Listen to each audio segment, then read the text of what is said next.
किसने कहा भगवान नहीं सुनते? ज़रूर सुनते हैं। तभी तो 17 सालों का सूखा खत्म हुआ, हमारी झोली में T20 वर्ल्ड कप गिर गया और इंद्र देवता प्रसन्न हो गए। हमारी दिल्ली को उन्होंने झीलों का शहर बना दिया, जो हमारे सर जी ने सालों पहले कहा था कि हम दिल्ली को झीलों का शहर बनाएंगे। नमस्कार हिंदुस्तान, स्वागत है आपका मेरे चैनल नंदिनी जो है, मैं हूं नंदिनी। जय हिंद, जय भारत, वंदे मातरम। भगवान जी थोड़ा सा बुद्धि दे दो हमारे देश के नेताओं को, जो जनता को अपनी अंगुलियों पे ऐसे नचाते हैं, पहले कुछ और जीतने के बाद कुछ और, राजनीति से आने से पहले कुछ ऐसे गिरगिट बना दिया उन्हें, और वो उन गिरिडों के पीछे देश की जनता नाचती रहती है और देश को जो नचाते रहते हैं। खैर जो भी है, फिलहाल तो हम अपने देश, आज हमारे बहुत खुशी की बात है क्योंकि 17 साल के बाद जो है सूखा खत्म हुआ है वर्ल्ड कप का। रोहित शर्मा की कप्तानी में हमारे देश ने T20 वर्ल्ड कप जीत लिया है। इसकी ढेर सारी बधाई पूरी टीम इंडिया को, और उनकी मेहनत रंग लाई, उनका समर्पण रंग लाया। पूरे देशवासियों को भी इस चीज़ की बधाई, और कम से कम उन लोगों को ये सोचना चाहिए, जब अभी हम विश्व कप हार गए थे, लोगों ने इन्हीं को कितना उल्टा सीधा बोल दिया था। बाहर बैठ के क्रिटिसाइज कर देना बहुत आसान होता है, आप उनकी जगह जाके देखो तब पता चलेगा। हाँ, कुछ लोग होते हैं जो थोड़ा लापरवाह होते हैं, उन्हीं को एक दो के चक्कर में पूरी टीम को उल्टा सीधा कह देना, अलग अलग राजनीति पार्टियों में बांट देना, ये बिल्कुल गलत है। फिलहाल जो भी है, कहते कैच लपका सूर्य कुमार जी ने, और T20 वर्ल्ड कप आ गया हमारी झोली के अंदर। बहुत महत्वपूर्ण था ये T20 का जो कैच सूर्य कुमार ने लिया। भले उनका वो बल्लेबाजी में नहीं चल पाए, पर उनका ये कैच बहुत इम्पोर्टेंट रहा। इतना इम्पोर्टेंट रहा, इतना महत्वपूर्ण रहा कि ये जो मैच है इसको जीते और ये वर्ल्ड कप हमारी झोली में आ गई। और इसी के साथ ही विराट कोहली जी ने अभी संन्यास का भी उन्होंने की घोषणा कर दी। बहुत सही फैसला, दिल से हम स्वागत करते हैं उनके इस फैसले का, और नमन करते हैं उनकी सकारात्मक और इस शानदार सोच का। सही समय पे वो, क्योंकि अब उम्र के उस पड़ाव पे आ गए जहाँ पे कि मैच नहीं खेला जाता है। ये कोई फिल्मों वाली कहानी नहीं है, ये रियल लाइफ में खेलना पड़ता है लोगों को, जो हम क्रिटिसाइज कर देते हैं अपने हीरोज़ को, तुम चल नहीं रहे हो, तुम ये नहीं कर रहे, कितनी मेहनत उनको करनी पड़ती है। ये थोड़ा कि स्क्रिप्ट लिख के तुमने जाके बोल दिया मेकअप थोपने के बाद। और उनके इस कदम का हम दिल से स्वागत करते हैं और उनको बधाई देते हैं, शुभकामनाएं देते हैं। उनके भविष्य के लिए जो भी करेंगे, बहुत सारे काम होंगे उनके पास, तो कमी थोड़ा है, वो अपने आप में एक ब्रांड है। और दूसरी चीज़, भगवान जी ने क्यों नहीं सुनी हमारी? भगवान जी सुनते। हमारे देश के जो दिल्ली के जो हमारे राजा जी हैं, वो जेल के अंदर बैठे बैठे उन्होंने इतनी तपस्या की, कुछ दिन पहले तक दिल्ली प्यासी मर रही थी, और अब दिल्ली, अब उनकी तपस्या का इतना असर हुआ, वो तपस्या का इंद्र भगवान ने सुना ही नहीं, छप्पर फाड़ के बारिश थी। 2 घंटे के अंदर दिल्ली जलमग्न हो गई। दिल्ली तालाबों का शहर बन गया। जो सर जी ने कभी कहा था कि हम दिल्ली को तालाबों का शहर बनाएंगे, बन गया। खैर ये तो जो भी है, ये इसको मजाक कहो, इसको व्यंग कहो, ये जो भी है, बेहद शर्मनाक है हमारे देश के राजनेताओं के लिए और हमारे देश की जनता। अब और हम अगर किसी भी देश का नाम हमारे दिमाग में आता है, सबसे पहले देश की राजधानी हमारे दिमाग में आती है। देश की राजधानी से पूरी दुनिया में जाना जाता है। वो देश, उसकी राजधानी कहाँ है? उसके रख रखाव की जिम्मेदारी का क्या सिर्फ एक राज्य सरकार की होनी चाहिए? उनकी तो होनी ही चाहिए, क्योंकि उन्हें छप्पर फाड़ के बोर दे के हम कुर्सी देते हैं कि तुम संभालो अब इस राज्य को। हम अपने काम करते हैं, तुम अपने जो काम हमने आपको दिया बोर दे के उसको आप संभालो, ताकि देश की जनता अपना काम करे। देश कुर्सी की बागडोर आपके हाथों में सौंप के ये आप क्या करते हो?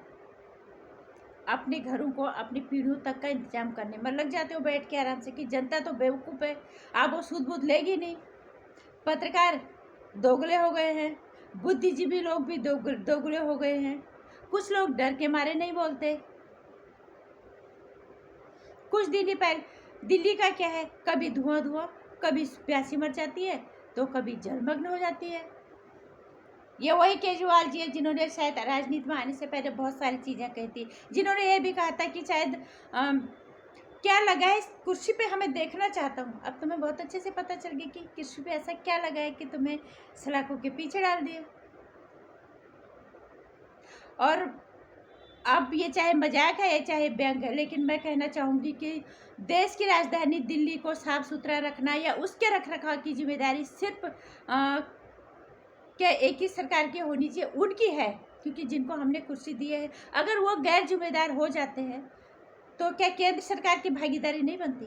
इसमें राज्य सरकार की भागीदारी बनती है, इसकी केंद्र सरकार की भी भागीदारी बनती है, और सबसे बड़ी देश की जनता की भी भागीदारी उतनी ही होनी चाहिए अपने शहर को, वो भी देश की राजधानी दिल्ली को रख रखाव करने का, उसको सही उस साफ सुथरा रखना, उसके सही ढंग से उसके रख रखाव का। हम कहीं पे भी जाते हैं कुछ भी फेंक देते हैं, कहीं पे भी खाते हैं, और पहले चीज़ तो राज्य सरकार को शर्म आनी चाहिए कि हम यहाँ पे क्या करें, जिस जनता ने हमें ये कुर्सी दी है हम कर क्या रहे हैं। अगर वो बेशरम हो जाते हैं, वो इस तरह के हो जाते हैं, तो क्या केंद्र सरकार की जिम्मेदारी नहीं बनती?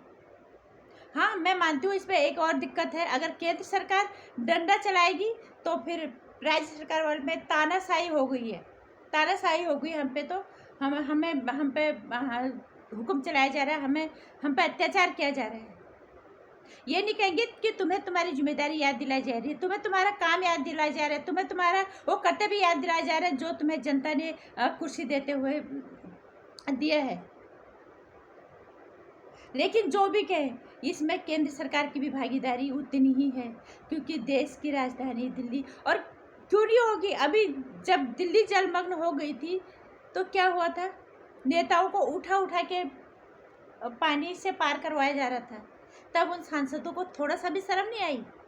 तब भी वो दूसरों पे लिपा पोती कर रहे हैं। अरे कहीं तो कोई एक जगह ऐसी छोड़ो जहाँ पे तुम्हारी भागीदारी, तुम्हारी आवाज़ एक मुश्त उठनी चाहिए।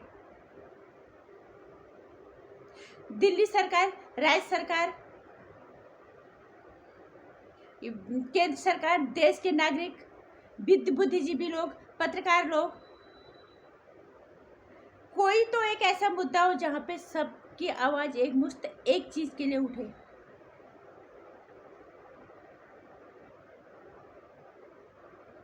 अभी कुछ दिन पहले तक वो पानी के लिए मर रहे थे, अब वो पानी के लिए मर रहे थे, अब 2 ही घंटा बारिश हुई नहीं, दिल्ली तालाब बन के, तालाब नहीं, लोगों की गाड़ियाँ डूब रहे थे। तो मैं कहना चाहूँगी सभी लोगों से कि कोई तो आवाज़ उठाए, कुछ तो करे। अपने अपने शहरों की देख रेख की जिम्मेदारी सबकी होनी चाहिए। जहाँ पे भी पानी अटक जाता है या कोई भी बात होती है, उस एरिया के विधायक को पकड़ो, वहाँ के सांसद को पकड़ो। अगर आपसी सहयोग से ही उस चीज़ को ठीक कर सकते हो तो ठीक करो। देश को ठीक करने की भागीदारी, अपने शहर को ठीक करने की भागीदारी सभी की होती है। किससे उम्मीद करें? पत्रकार दोगले हो गए सभी, मैं ये नहीं कहूँगी, कुछ कम कुछ ज़्यादा सभी, मेन स्ट्रीम मीडिया हो चाहे मेन स्ट्रीम जैसे बाहर वाले चल रहे हो वो हो, चाहे यूट्यूबर हो, सबके सब एजेंडा चलाने वाला है। सबको खुद को सही साबित करना है, काम गलत करने हैं सारे। इसलिए देश के नागरिकों की भी भागीदारी बनती है कि वो अपने देश के लिए, अपनी शहर के लिए अपनी आवाज़ उठाए। एक गरीब तबके का इंसान जो है वो सिर्फ अपनी रोजी रोटी कमाता है, उसको उतनी फुर्सत नहीं होती, लेकिन जो लोग अच्छे खासे बैठे होते हैं, जिनके पास समय होता है, वो कम से कम आवाज़ उठाए तो दूसरे लोग साथ दें उनका, जहाँ गलत हो रहा है।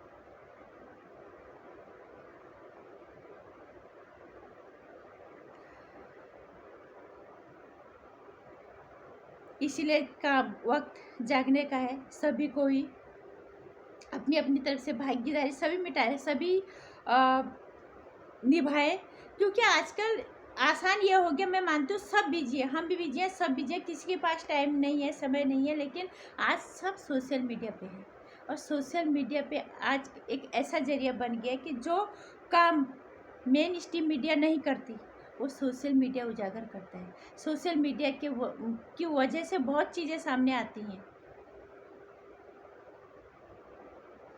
हमारे देश का मीडिया हर चीज़, कई चीज़ों को छुपाने की कोशिश करता है, लेकिन सोशल मीडिया उसको उधेड़ आधेड़ के सामने रख देता है।